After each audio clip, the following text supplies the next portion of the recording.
picture the worst kiss you have ever had? No. Okay?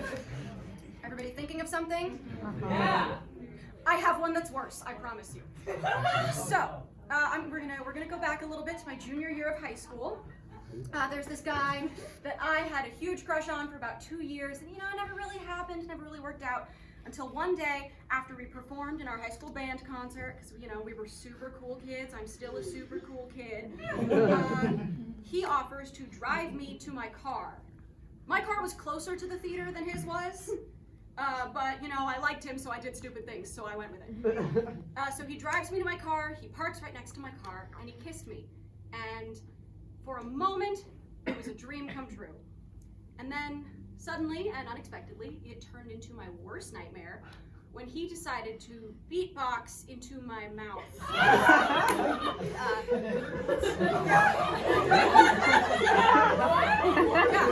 So, for those of you wondering what that might feel like,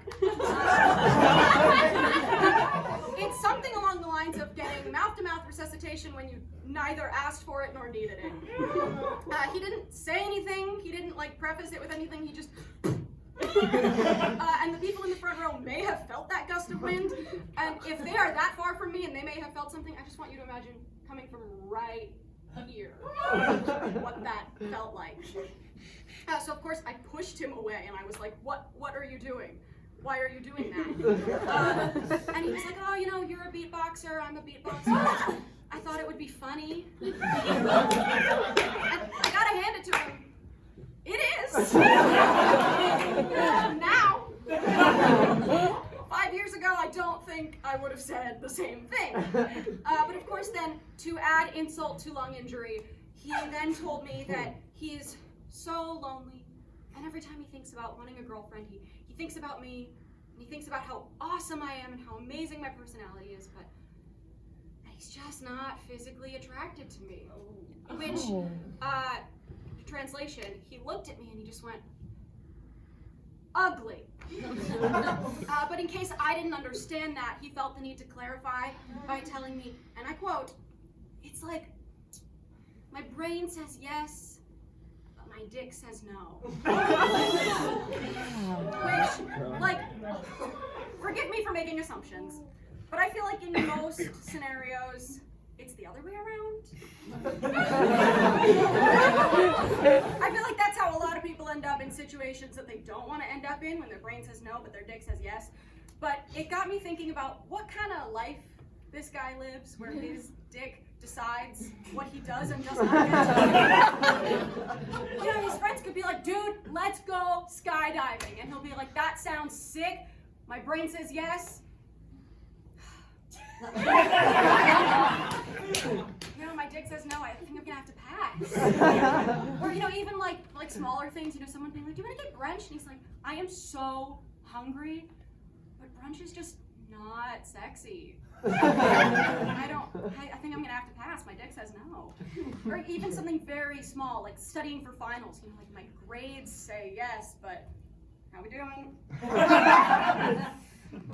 Not gonna happen, dick says no.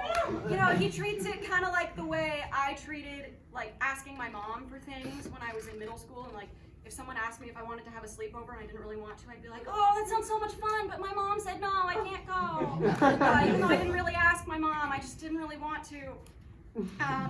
But now that I have told you something embarrassing about me, I'm going to ask a small favor.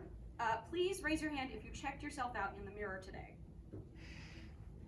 Okay, some of you are vampires and don't have reflection. It'd be like that sometimes, I get it, cool.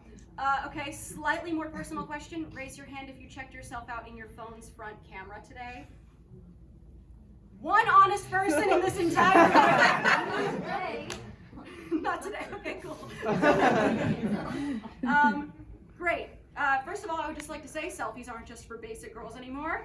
Have some self-confidence, love yourself.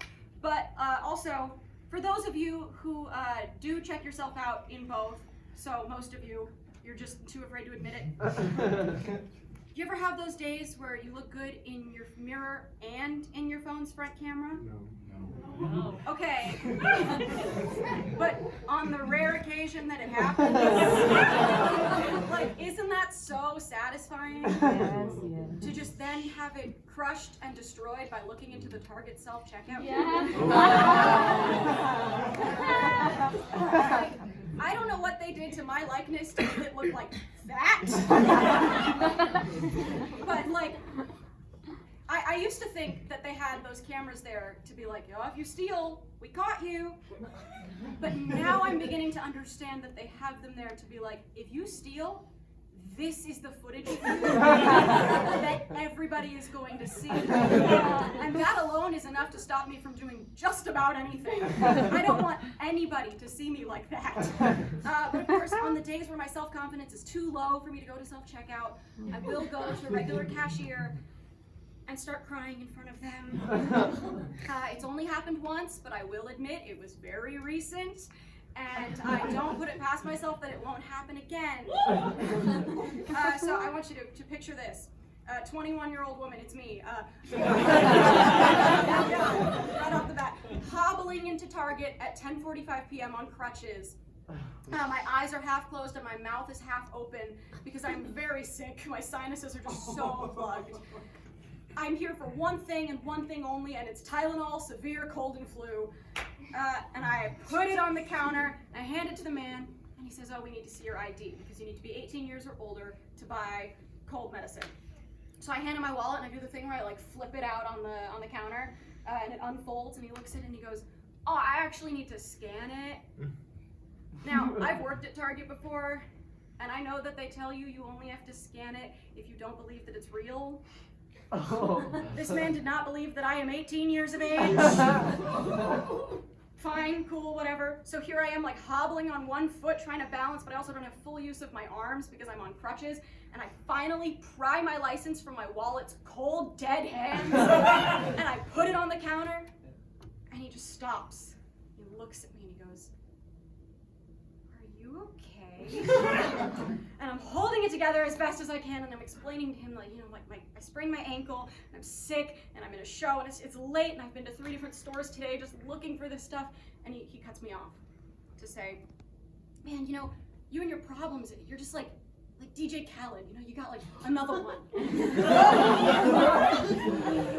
And honestly, the joke was so bad I started crying.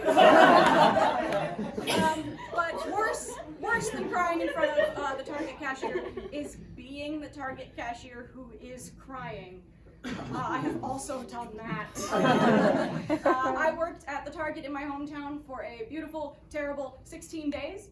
I know, lasted a while. And you know, the repetitive motion of picking up items and scanning them and putting them in bags kind of got to my back because I didn't have a single day off in those entire 16 days, and I was working like at least 10-hour shifts every day because they were like, ah, she's just a holiday worker, it's fine, she's disposable. And because it was the holidays, everyone was on their best behavior. That's a lie, everyone was an asshole. And except for this one sweet old lady who came through, and she could tell that I'm going through it. And she just looks at me and she's like, are you okay? Cue the waterworks. I just couldn't hold it in any longer, and needless to say, Target told me I did not have to come back to work. After that, that was the end of my days at Target. They paid me off completely in cash. I never received an actual paycheck for them, just like from them on my last day. They were just like, why don't you come to guest services? And they handed me, not even in an envelope, just a wad of cash. So I guess in terms of Target, my wallet says yes, but my dick says no. All right, thank you everybody.